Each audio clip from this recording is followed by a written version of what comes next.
Amburadulnya parkir di kawasan Aipati, aturan tinggal di atas kertas.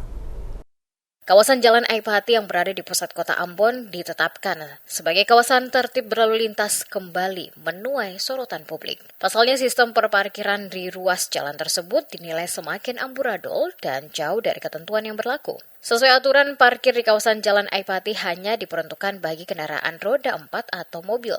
Kendaraan roda 2, khususnya sepeda motor, secara tegas dilarang parkir di sepanjang badan jalan tersebut demi menjaga kelancaran arus lalu lintas. Namun fakta di lapangan menunjukkan kondisi yang berbanding terbalik. Hampir setiap hari, sepanjang ruas Jalan Aipati dipenuhi kendaraan roda 2 yang parkir sembarangan di bahu jalan. Ironisnya, praktik ini seolah dibiarkan begitu saja oleh para juru parkir yang bertugas di lokasi tersebut. Tidak terlihat adanya upaya pelarangan maupun penertiban terhadap pemilik kendaraan roda 2 yang melanggar aturan.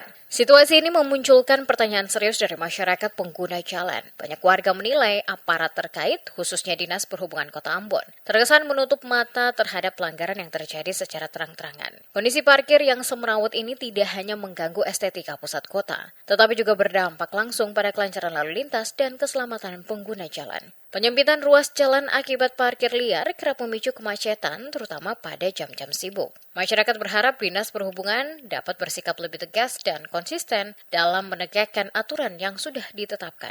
Penertiban rutin serta pengawasan terhadap petugas parkir dinilai penting agar fungsi Jalan Aipati sebagai jalur strategis di pusat kota dapat berjalan sebagaimana mestinya.